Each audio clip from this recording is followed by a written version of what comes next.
Baik, jadi yang pertama itu adalah sintesis glikogen. Jadi bagian awal jalur glikonik seperti terlihat pada gambar, yaitu glukosa pertama kali difosforilasi saat memasuki sel dan menghasilkan glukosa 6-fosfat. Pada sel otot dan sel non-hepatik lainnya, enzim yang mengkatalisis transfer fosfat ini dari ATP adalah heksokinase, yaitu campuran isoenzim heksokinase tipe 1 dan 2. Heksokinase otot adalah enzim allosterik yang dimodulasi secara negatif oleh produksi reaksi glukosa 6-fosfat. Ini berarti bahwa ketika sel otot memiliki glukosa 6-fosfat yang cukup, maka masuknya glukosa tambahan ke dalam sel itu akan melambat.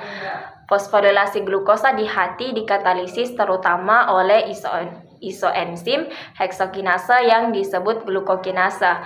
Meskipun produk reaksi glukosa 6-fosfat sama seperti di jaringan lain, namun terdapat perbedaan yang membedakan glukokinase dan heksokinase.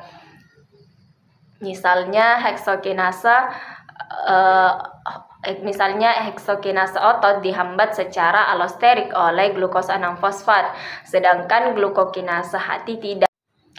Karakteristik ini memungkinkan kelebihan glukosa yang masuk ke sel hati difosforilasi dengan cepat dan mendorong masuknya glukosa ketika kadar glukosa darah meningkat. Fosforilasi glukosa secara efektif menurunkan konsentrasi glukosa bebas dalam sel, yang meningkatkan lebih banyak glukosa darah ke dalam sel hati karena gradien konsentrasi yang tercipta. Transporter glukosa utama di hati itu memiliki kapasitas tinggi dan tidak bergantung pada insulin. Oleh karena itu, hati memiliki kapasitas untuk mengurangi konsentrasi glukosa darah selama sel konsentrasi glukosa bebas tetap lebih rendah daripada darah. Setelah glukosa 6-fosfat diproduksi, langkah selanjutnya dalam glikogenesis adalah memindahkan gugus fosfat dari C6 molekul glukosa ke C1 dalam reaksi yang dikatalisis oleh enzim fosfoglucomatase.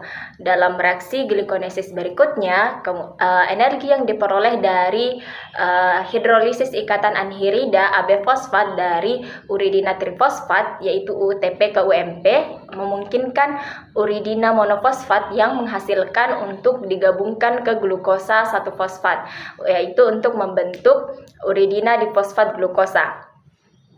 Reaksi ini dikatalisis oleh pirofosforilase UDP glukosa, yang mana penempelan glukosa sebagai UDP glukosa ke molekul glikogen yang sedang tumbuh dikatalisis oleh glikogen sintase.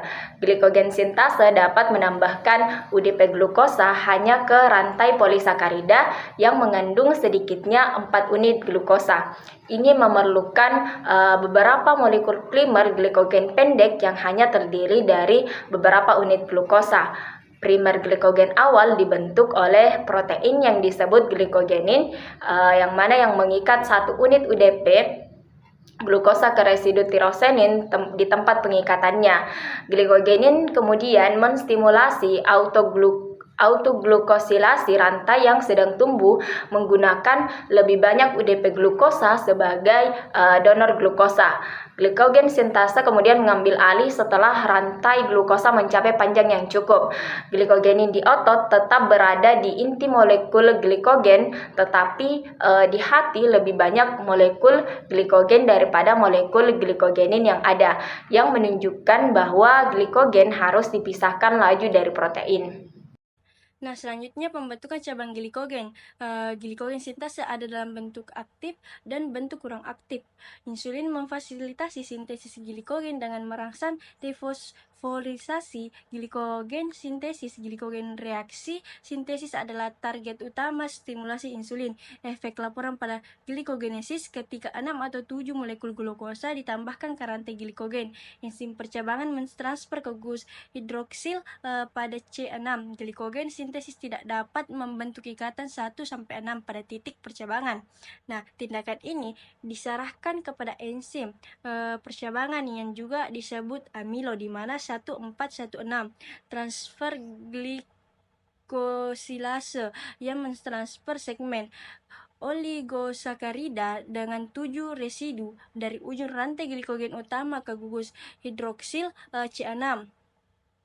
Percabangan dalam molekul glukogen penting karena meningkatkan kelarutan dan kekompakan molekul. Percabangan juga menyediakan banyak ujung rantai yang tidak mereduksi dari mana residu glukosa dapat dibelah dengan cepat dan digunakan untuk energi dalam proses yang dikenal sebagai glikonolisis dan dijelaskan dalam bagian berikut. Jalur glikogenesis secara keseluruhan seperti kebanyakan glikogenolisis sintesis adalah proses yang sangat penting dalam glikogenesis. Jalur mengonsumsi energi karena ATP dan UTP dikonsumsi untuk setiap molekul glukosa yang dimasukkan.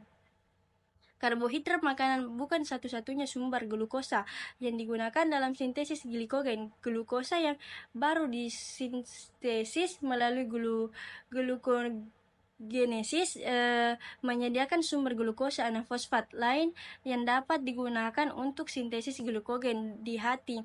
Bahkan ketika ada banyak glukosa seperti makan yang kaya karbohidrat seperti yang dibahas secara rinci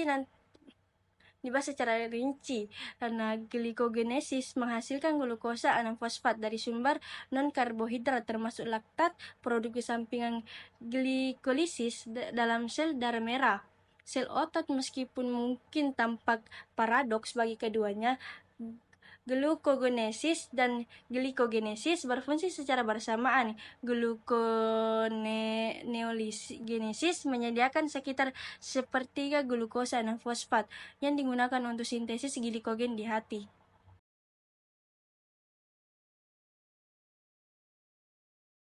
Energi potensial glikogen terkandung dalam residu glukosa yang menyusun strukturnya.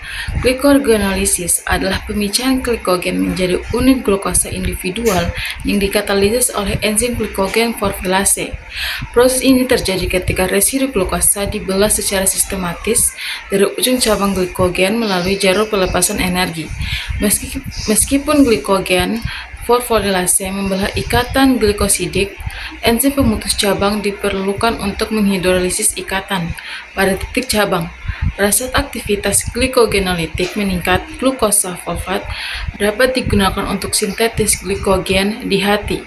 Regulasi glikogenolisis terjadi melalui modifikasi konvalen dan allosterik fosforilase yang diatur oleh glukogen, katekolamin, dan IMP.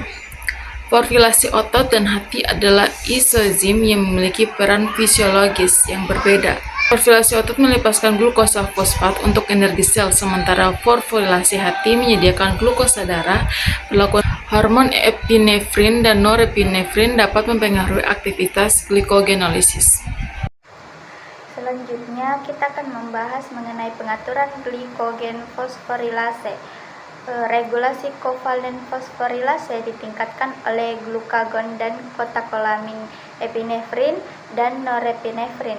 Hormon-hormon ini menyebabkan modifikasi kovalen fosforilase dengan mengubahnya menjadi bentuk aktif melalui pembawa pesan kedua adenosin monofosfat siklik yang mengatur situs fosforilasi enzim yang terlibat. Hormon-hormon ini berkaitan dengan reseptor pada membran sel yang menyebabkan adenyl siklase diaktifkan untuk menghasilkan adenosin monofosfat siklik. Adenosin monofosfat siklik menyebabkan kinase fosforilase yang tidak aktif menjadi aktif dengan menfosforilasinya. Kinase fosforilasi aktif ditambah adenosin trifosfat mengubah fosforilasi B yang tidak aktif menjadi fosforilasi A yang aktif atau yang terfosforilasi.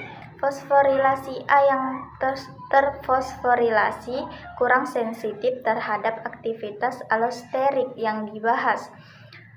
Fosforilasi A dapat diubah kembali menjadi bentuk yang tidak aktif, fosforilasi B, oleh fosfoprotein fosfatase. Aktivasi allosterik. Fosforilase B dilakukan oleh adenosin monofosfat untuk untuk mengubahnya menjadi fosforilase A yang aktif. Ketika kadar energi lebih rendah, adenosin trifosfat seluler telah dihidrolisis menjadi adenosin monofosfat, yang kemudian lebih banyak energi dibutuhkan, dan fosforilase A melepaskan glukosa 1-fosfat. Kemudian adenosin monofosfat mengikat situs alosterik pada fosforilase B, yang kemudian meningkatkan pengikatan glikogen. Situs alosterik ini juga dapat mengikat adenosin trifosfat yang merupakan penghambat alosterik enzim. Glukosa 6-fosfat dan kafein juga merupakan penghambat alosterik enzim. Fosforilase otot dan hati adalah isoenzim. Enzim otot melepaskan glukosa 1-fosfat yang dapat diubah menjadi glukosa 6-fosfat, yang kemudian masuk ke jalur glikolisis untuk menyediakan energi bagi sel. Fosforilase otot lebih sensitif terhadap ligan intraseluler seperti adenosin monofosfat untuk aktivasi. Kemudian enzim otot dihambat oleh metabolit ATP atau adenosin trifosfat, kemudian glukosa 6-fosfat dan glukosa. Selama masa stres, hormon epinefrin dan norepinefrin merangsang sintesis adenosin monofosfasiklin dan bersama dengan fosfoprotein pastase 1 secara kovalen memodifikasi fosforilase menjadi bentuk yang aktif. Stimulasi saraf dan ion Ca21 memiliki efek yang sama.